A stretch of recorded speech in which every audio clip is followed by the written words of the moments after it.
Quinta-feira, 2 de novembro. Bom Dia Brasil está começando.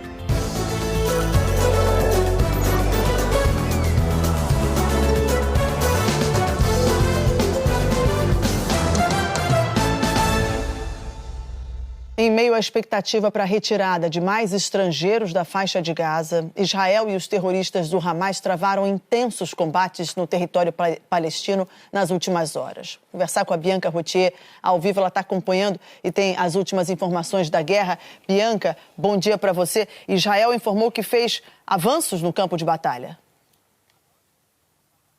Isso, Mariana, bom dia para você, bom dia a todos. Israel afirmou que quebrou a linha de defesa do Hamas no norte de Gaza e que matou dezenas de terroristas durante a madrugada de hoje. O comando militar disse que tropas terrestres apoiadas por tanques estão agora às portas da cidade de Gaza, capital do território palestino controlado pelo Hamas. Mas encontram forte resistência dos terroristas que reagem com morteiros e ataques pontuais saindo dos túneis subterrâneos. Os bombardeios israelenses contra Gaza, vindos do ar, da terra e do mar, não pararam durante toda a madrugada. O Hamas atualizou hoje o número de mortos nos ataques ao campo de refugiados de Jabalia para 195, um número que não pode ser verificado de forma independente. Num comunicado, o Fundo das Nações Unidas para a Infância disse que este tipo de ataque não pode se tornar o novo normal. Israel informou que havia terroristas no local. Jabalia é o maior dos 8 campos de refugiados em Gaza, mas, apesar do nome, não é exatamente um acampamento, e sim um bairro com prédios e 116 mil habitantes, entre eles descendentes dos refugiados que deixaram Israel em 1948, quando o Estado judeu foi criado e imediatamente invadido pelos países árabes vizinhos. Hoje é financiado pela ONU. Na Cisjordânia, território que é controlado pela autoridade palestina, que não tem relação com o Hamas, a violência está levando muitos moradores a deixarem a região. 121 palestinos já foram mortos na Cisjordânia desde que esta guerra entre Israel e o Hamas começou. Muitos perderam a vida em operações das forças israelenses que buscam terroristas, mas alguns foram vítimas de ataques de colonos judeus que ocupam o território. A ONU disse que já registrou 170 ataques de colonos em pouco mais de 3 semanas. Israel atualizou o número de reféns nas mãos do Hamas. 242 pessoas foram sequestradas na ação terrorista do dia 7 de outubro, que desencadeou a reação israelense. E em meio à violência, é grande a expectativa para o Egito autorizar a entrada de uma nova leva de estrangeiros e cidadãos palestinos com dupla nacionalidade que precisam sair de Gaza. Ontem, mais de 400 pessoas conseguiram cruzar a passagem de Rafah, a única rota de saída do território palestino que não é controlada por Israel. Carros e centenas de pessoas já se aglomeram no portão de Rafah. O embaixador brasileiro na Palestina, Alessandro Candeias, passou uma lista com 576 nomes de pessoas que estariam autorizadas a cruzar a fronteira hoje. São cidadãos do México, Hungria, Croácia, Coreia do Sul, Azerbaijão, Chad, Bahrein, Itália, Macedônia do Norte, Suíça, Sri Lanka, Holanda, Bélgica e Estados Unidos. A grande maioria dos nomes na lista, 400, é de americanos. Nenhum brasileiro constava na relação, Mariana. Obrigada, Bianca. Falando em sair de Gaza, os brasileiros em Gaza seguem apreensivos na expectativa de conseguirem deixar o território. Vamos então até Brasília, porque hoje quem está lá é o Fred Ferreira. Fred, bom dia para você. O embaixador do Brasil no Egito disse que tem uma equipe pronta para receber os brasileiros assim que cruzarem a fronteira, não é isso? Oi, Mariana, bom dia para você, bom dia a todos. Segundo a Embaixada do Brasil no Egito, já tem até um ônibus para fazer o transporte deles até o Cairo. 34 brasileiros pediram auxílio para deixar a faixa de Gaza. Tem crianças doentes e as famílias estão com dificuldades de atendimento médico e de conseguir água. O Hassan está na faixa de Gaza com a família há quase um mês. Ele contou que as filhas de 3 e 5 anos estão doentes. As minhas filhas bem mal, ele está com infecção garganta, febre desde ontem. Até nós está com bastante tosse, todos da família. Infecção também na pele por causa do mosquito, as coisas bem delicadas. Na faixa de Gaza, os brasileiros vivem a angústia da espera para deixar o país. A Shahed disse que está cada vez mais difícil. Ainda não há notícia de nenhum brasileiro que conseguiu sair daqui. Nenhum brasileiro saiu nas 2 listas ainda. Tá difícil ainda, tá complicada a situação. A água quase acabou já no país.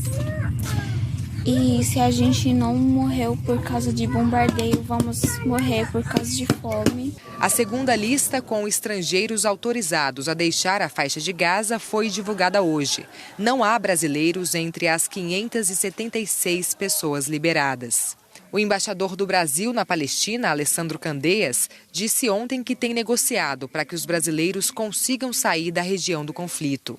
Segundo ele, os critérios para a escolha não estão claros, mas a expectativa é que os brasileiros consigam sair nos próximos dias. O que sim estamos fazendo é uma interlocução do mais alto nível junto ao Egito, a Israel, a outros atores da região. O presidente Lula conversou com o presidente do Egito, o presidente de Israel, o emir do Catar, com o presidente dos Estados Unidos, o presidente da Palestina, enfim. O ministro das Relações Exteriores conversou com seus homólogos da região, o ministro Celso Amorim, idem. Hoje, o embaixador afirmou que vão ser divulgadas listas diariamente e que os brasileiros estarão em alguma delas. A Embaixada do Brasil no Egito informou que há uma equipe pronta para receber os brasileiros assim que eles cruzarem a fronteira. Um ônibus vai fazer o transporte do grupo até o Cairo, onde vai ter apoio para alimentação e medicamentos. De lá, eles vão embarcar para o Brasil em um avião da FAB, que já está no Egito, aguardando para trazer os brasileiros de volta. 34 brasileiros pediram auxílio para deixar a faixa de Gaza. Alguns deles estão na cidade de Rafah e outros em Canhunes. As filhas do Hassan foram atendidas online por 2 médicos indicados pela embaixada. Aqui em Brasília, acabou de pousar o avião com brasileiros que vieram do território palestino da Cisjordânia depois de pedirem repatriação ao Brasil. Quem acompanha é a repórter Raquel Honorato, que está lá na base aérea de Brasília e tem as informações para a gente. Bom dia, Raquel.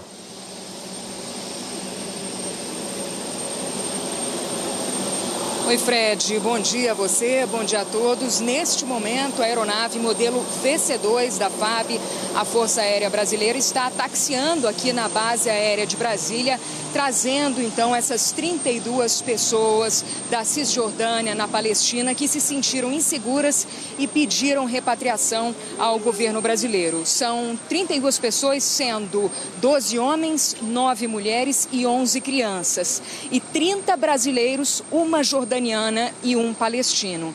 Essas pessoas elas saíram ontem de 11 cidades da Cisjordânia com destino a Amman, capital da Jordânia. O embaixador do Brasil na Palestina afirmou que conversou com autoridades de Israel e também da Palestina, informando o modelo do ônibus e também a placa do carro para garantir que todo esse trajeto fosse feito com segurança. O ônibus, inclusive, tinha uma bandeira do Brasil para sinalizar todo esse trajeto. E aí essa aeronave da FAB decolou ontem às 11h50 da manhã, horário de Brasília, com destino ao Brasil. Foram mais de 13 horas de voo. Pousou essa manhã às 5h20 da manhã no aeroporto de Recife. Lá desembarcaram 6 pessoas e os outros 26 passageiros seguiram aqui para Brasília com pouso agora confirmado às 8h35 da manhã. Aqui no Centro-Oeste permanecem 3 pessoas, uma em Brasília e 2 em Goiânia. E as outras seguem para outros destinos aqui do Brasil, como, por exemplo, além de Brasília e Recife, Foz do Iguaçu, São Paulo, Florianópolis, Rio de Janeiro, Fortaleza, Curitiba, Goiânia e Porto Alegre. Então, pouso confirmado neste momento às 8h35 da manhã, trazendo essas 32 pessoas que estavam na Cisjordânia, na Palestina e pediram repatriação ao governo brasileiro. A aeronave parada aqui na pista, ainda aguardando a saída dos brasileiros. Fred. Tá certo, Raquel. Obrigado pelas informações. A gente está vendo ali as imagens ao vivo do momento da escada, né? Já chegando pertinho ali da porta do avião. Em poucos minutos, os brasileiros, acabam desembarcando na base aérea de Brasília. Obrigado, Raquel. E a gente continua, claro, acompanhando a chegada desses brasileiros lá na base aérea de Brasília. A qualquer momento, a gente volta com mais informações. Mariana. Obrigada, Fred. Até já. O presidente americano Joe Biden falou ontem pela primeira vez em uma pausa humanitária no conflito entre Israel e o Hamas. Ismar Madeira traz as informações ao vivo de Nova York. Ismar, bom dia para você. Bom dia, Mariana, para você. Bom dia a todos. A fala foi ontem à noite em um evento de arrecadação de fundos para a campanha eleitoral do ano que vem no estado de Minnesota. Durante o discurso, Joe Biden foi interrompido por uma mulher que se identificou como rabina e exigiu que o presidente pedisse um cessar-fogo em Gaza. Biden respondeu, abre aspas, acho que precisamos de uma pausa. Uma pausa quer dizer tempo para libertar os prisioneiros. Fecha aspas. Pouco depois, a Casa Branca esclareceu que Biden se referia aos reféns capturados pelo Hamas nos ataques de 7 de outubro. Em outros momentos, a Casa Branca já tinha declarado apoiar uma pausa humanitária para permitir o fornecimento de ajuda a Gaza e a libertação de reféns. No mesmo discurso de ontem à noite, o presidente Biden disse que tem conversado com o primeiro-ministro de Israel, Benjamin Netanyahu, e o presidente do Egito, Abdel Fattah al-Sisi, para garantir uma forma de as pessoas saírem da zona de conflito e afirmou também que os Estados Unidos continuam apoiando a ajuda humanitária às pessoas inocentes em Gaza. E reforçou que Israel tem o direito de se defender do terror, mas que precisa fazer isso de forma consistente com o direito internacional e humanitário, que dá prioridade à proteção dos cidadãos. Amanhã, o secretário de Estado americano Antony Blinken viaja para Israel pela terceira vez em menos de um mês. Segundo um porta-voz, o chefe da diplomacia americana vai voltar a declarar apoio a Israel no conflito contra o Hamas, mas também vai reforçar a necessidade de se minimizar as mortes de civis palestinos. Mariana. Obrigada, Ismar. A Ucrânia afirma ter sofrido o maior bombardeio russo do ano. Segundo Kiev, a Rússia atacou mais de 100 alvos em 10 regiões nas últimas 24 horas, mais do que em qualquer outro dia de 2023.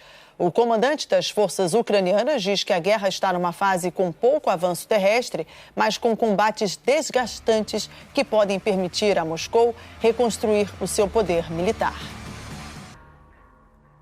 A seguir, passageiros enfrentam dificuldades nesta manhã em linhas do trem e do metrô de São Paulo.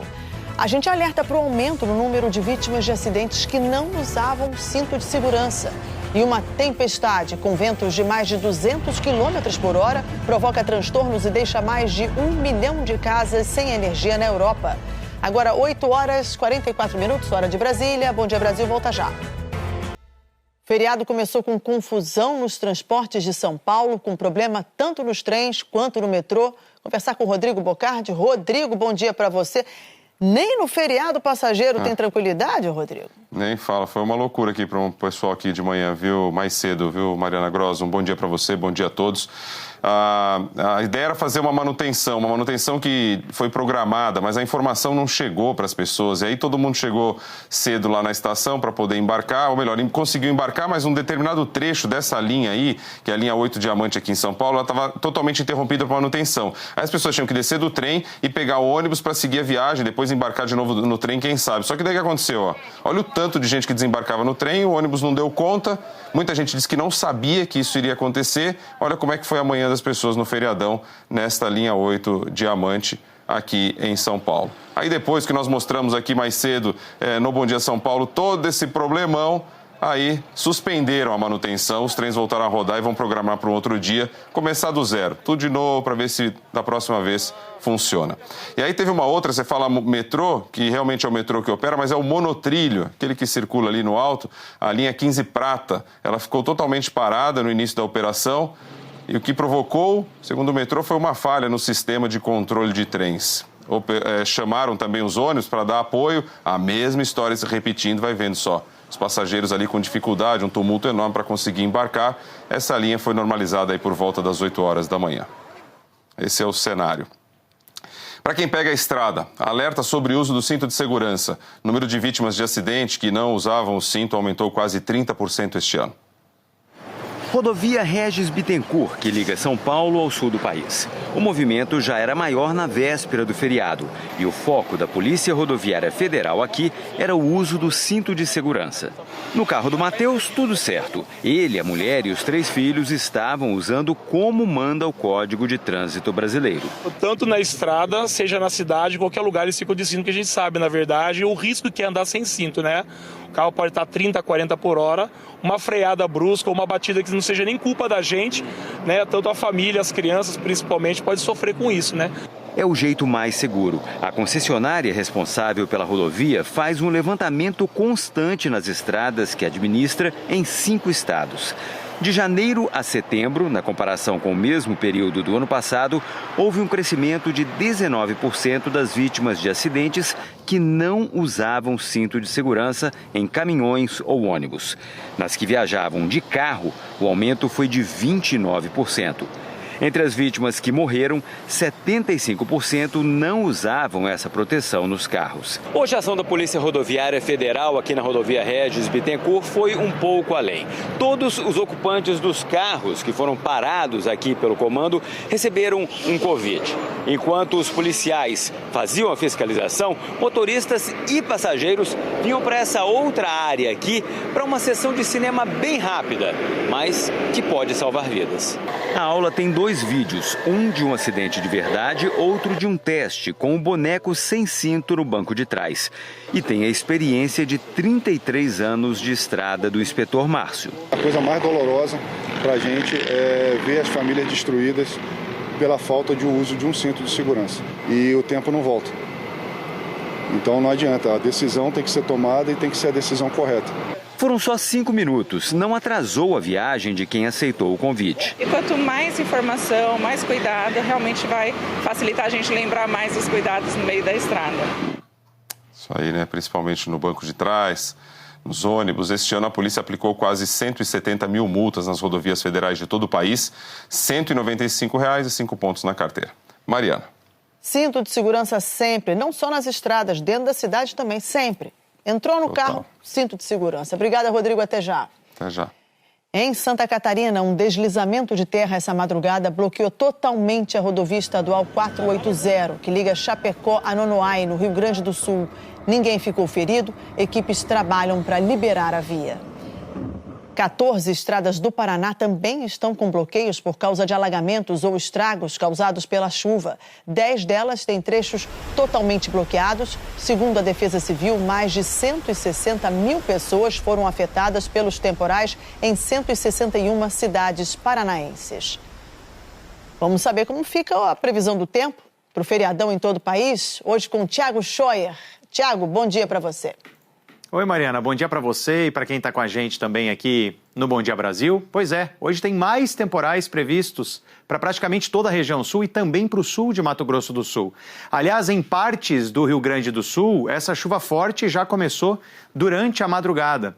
E a chuvarada está sendo provocada por causa da formação de um novo ciclone extratropical na região sul. Então, toda esta formação já contribui para a formação das nuvens de tempestade. Por isso, até o fim do dia, toda essa área aqui em vermelho, entre o sul de Mato Grosso do Sul, passando pelo Paraná, Santa Catarina e Rio Grande do Sul, vai ter muita chuva, ventania, granizo e raios também, grandes acumulados de chuva. Em Porto Alegre, o sol nem vai aparecer hoje. O dia fica bem fechado, chuvoso por lá, com máxima de apenas 18 graus e 60 milímetros de chuva na capital do Rio Grande do Sul. Também chove bastante até o fim do dia em Florianópolis, você vê ali com 30 milímetros, Passo Fundo no Rio Grande do Sul 60, Foz do Iguaçu no Paraná ainda mais 80 milímetros. Já nas outras regiões não tem temporais hoje. No sudeste, a chuva vem de forma mais isolada, tempo mais fechado, como aqui no leste de São Paulo, todo o estado do Rio de Janeiro, boa parte do Espírito Santo. E interior do Nordeste com chuva mais isolada e região norte que está sofrendo com a seca, por exemplo, Amazonas, está chovendo isoladamente hoje em alguns pontos. Aliás, os 62 municípios do estado estão em situação de emergência por causa dessa seca. A chuva de hoje está longe de ajudar a melhorar esse cenário por lá.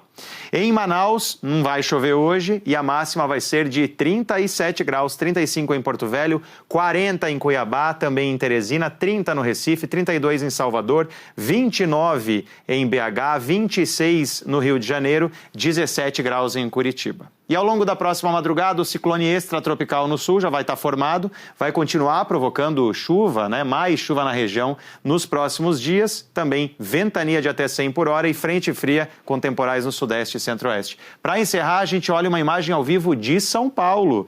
São Paulo hoje vai ter pouco sol, chuva isolada, amanhã esquenta e vai ter temporais ao longo da sexta-feira. Bom feriado, Mariana. Bom feriado, Thiago. Obrigada. O presidente Lula assinou uma medida provisória autorizando o pagamento de R$ 2.640 para pescadores afetados pela seca na região norte.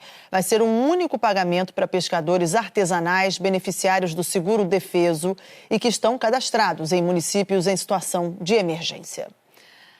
A tempestade Ciarán atingiu hoje o norte da Europa. Uma pessoa morreu na França. Mais de 1.200.000 imóveis estão sem energia elétrica. Na região sul do Reino Unido, os governos decretaram situação de emergência, fecharam escolas e pediram que moradores evitem sair de casa. Os ventos passaram de 200 km por hora, o equivalente a um furacão de categoria 3, e vieram acompanhados de chuva forte.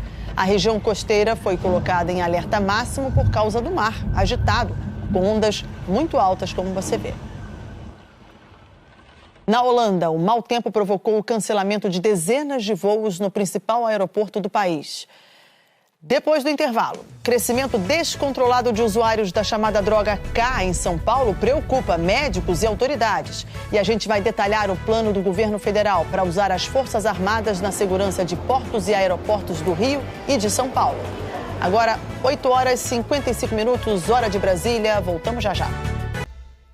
As apreensões das chamadas drogas K aumentaram 10 vezes em São Paulo. Rodrigo Bocardi de volta.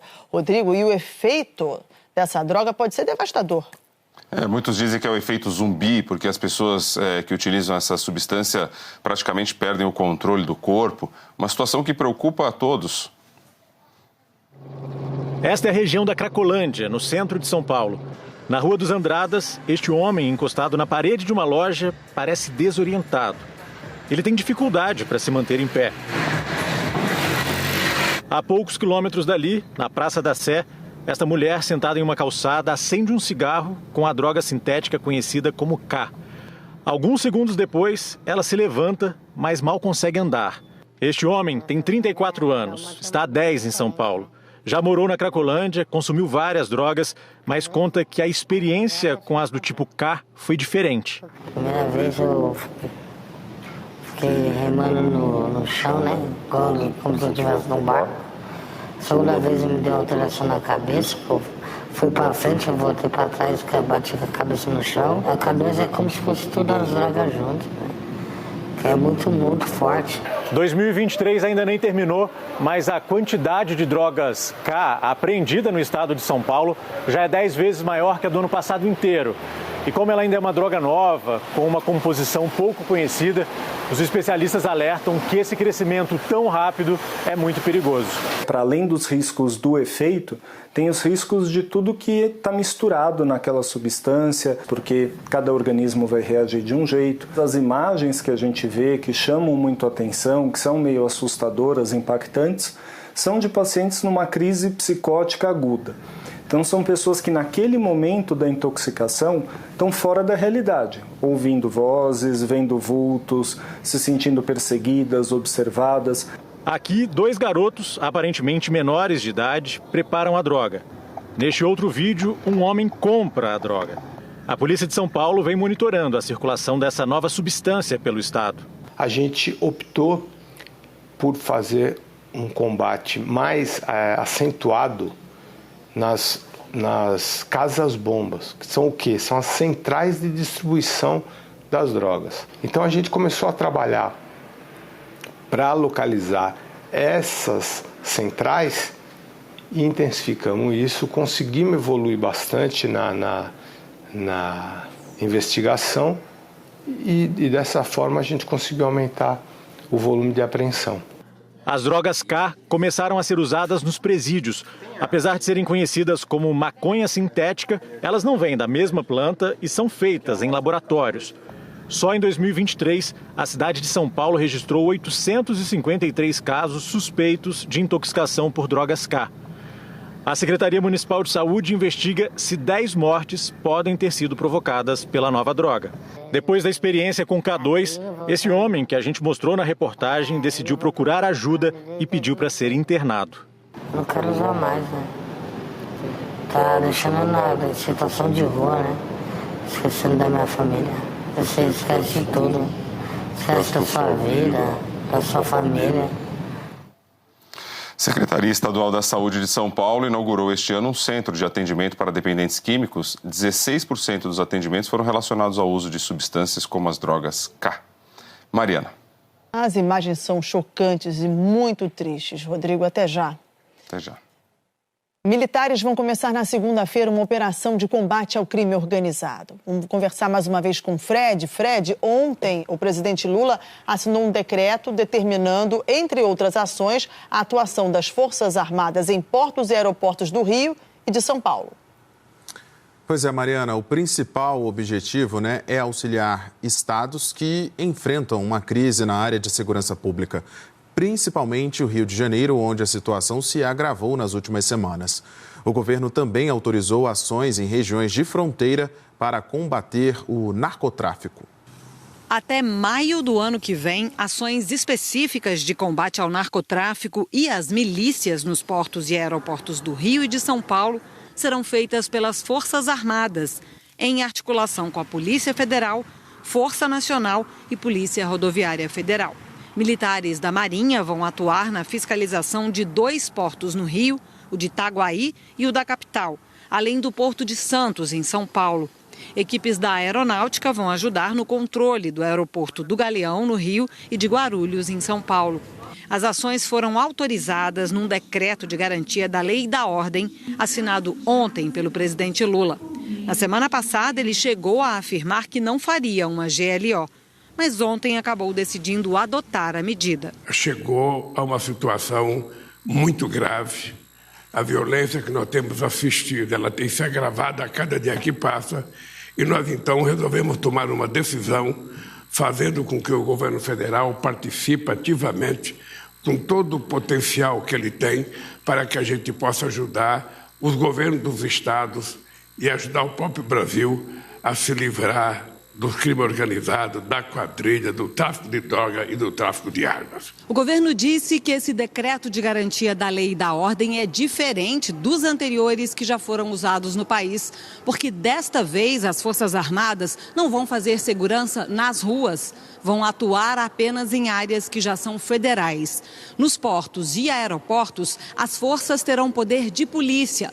O objetivo é combater o abastecimento e o transporte de drogas e de armas, do narcotráfico e das milícias. O Ministério da Justiça e o governo do Rio de Janeiro vão criar um comitê integrado para investigação financeira e recuperação de ativos, para enfraquecer o poder financeiro das quadrilhas.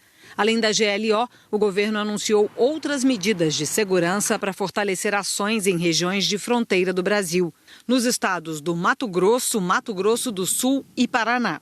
Nesses locais, soldados do Exército vão reforçar a fiscalização.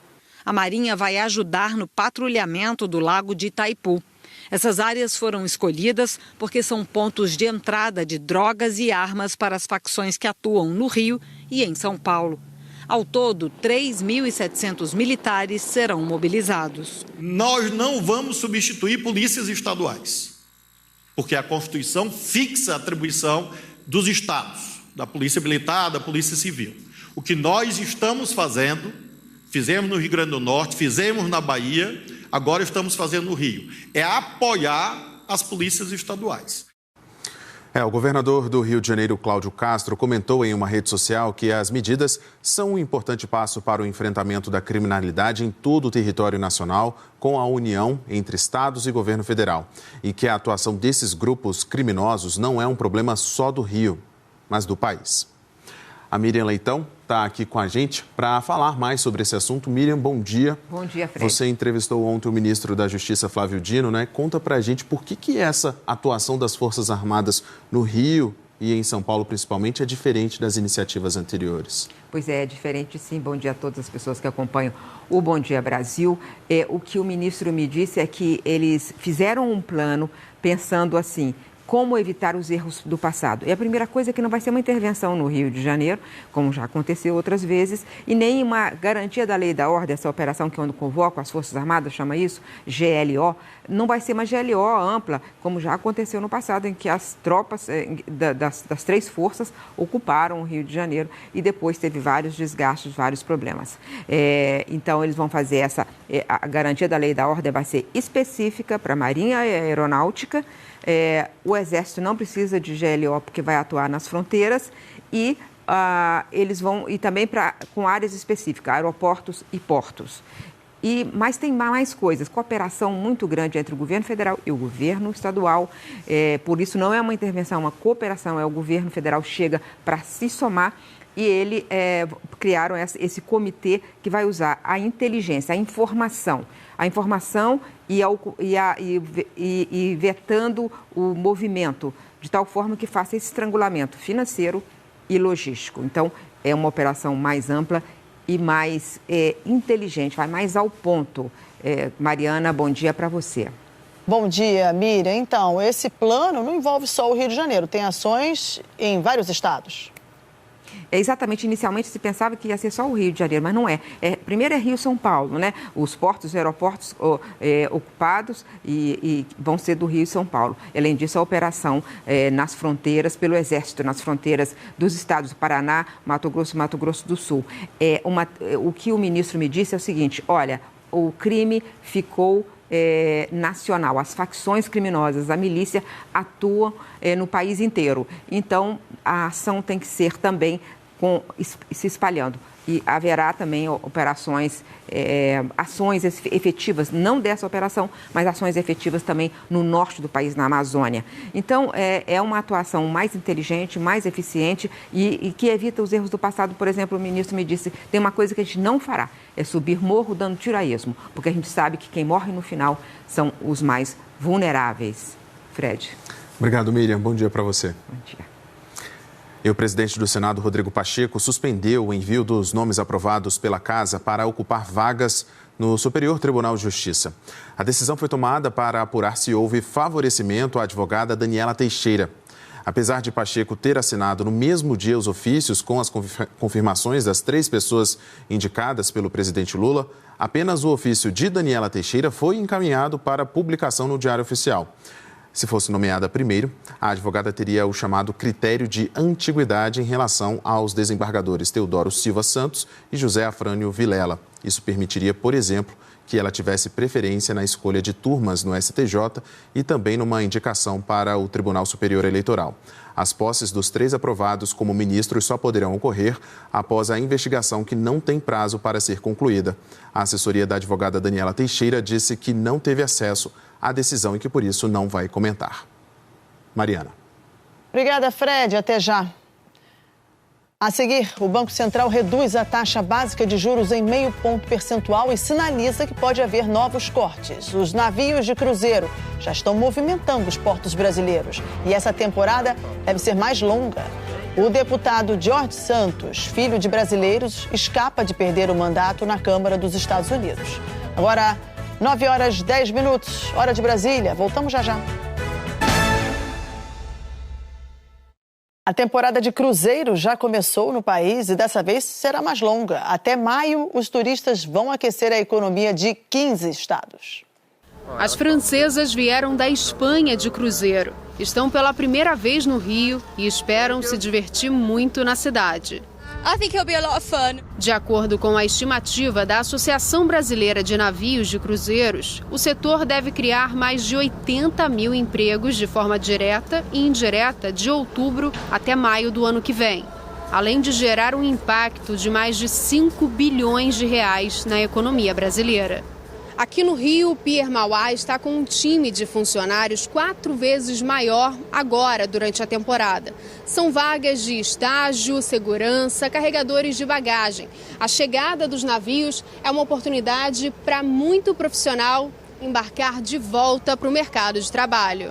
Para mim, significa uma temporada de oportunidades, né? Porque muita gente tem a temporada como passeio, né? E para nós que estamos trabalhando, gera novos empregos, novas oportunidades. Essa é a 3ª temporada que a Aline trabalha. É uma oportunidade de emprego, pelo menos 6 meses. Poderia ser o ano todo, seria maravilhoso estar aqui o ano todo. Já para o Luan, os cruzeiros viraram a chance do primeiro estágio. A questão do networking, a questão de trabalhar com pessoas, lidar com diferentes nacionalidades, é sempre uma honra para a gente. Eu acho que é bem gratificante mesmo.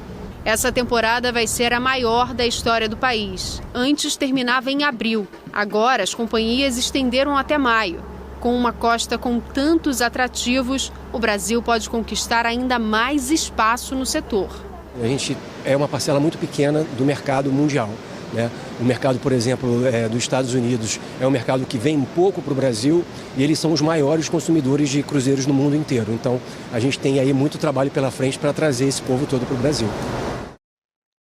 O Comitê de Política Monetária do Banco Central reduziu mais uma vez a taxa básica de juros. O corte foi de 0,5 ponto percentual, de 12,75% para 12,25% ao ano. Foi o 3º corte seguido da chamada taxa Selic, que está no patamar mais baixo desde março do ano passado, quando os juros eram de 11,75% ao ano. No comunicado, depois do anúncio, o Copom sinalizou que pode manter esse ritmo de corte nas próximas reuniões, mas ressaltou a importância do compromisso com a redução de gastos e a meta fiscal.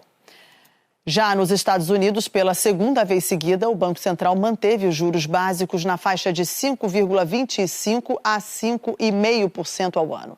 O Fed destacou o crescimento forte da economia americana e a inflação, que continua alta. Por isso mesmo, os juros por lá podem voltar a subir nos próximos meses. O deputado americano George Santos, filho de brasileiros, escapou ontem da cassação do mandato na Câmara dos Estados Unidos. O político é acusado de 23 crimes em 2 processos na Justiça americana. Entre eles, lavagem de dinheiro, fraude e roubo de fundos públicos. Ele também é acusado de mentir no currículo durante a campanha eleitoral em 2020. O Comitê de Ética da Câmara está preparando um relatório sobre as acusações feitas contra o deputado, que deve ser apresentado no dia 17 de novembro. A previsão é que, depois disso, os deputados voltem a analisar a cassação de George Santos. Ele sempre negou as acusações. A Polícia Federal e o IBAMA destruíram 20 balsas numa operação contra o garimpo ilegal no rio Teles Pires, em Mato Grosso. Os garimpeiros atuavam numa área de preservação ambiental sem permissão da Agência Nacional de Mineração. A Polícia Federal investiga quem são os responsáveis pelas balsas. Ótima quinta-feira para você. Fique agora com o Encontro. A gente se encontra de novo amanhã. Uma boa quinta-feira para você. Aproveite bastante o feriado. Tchau, tchau.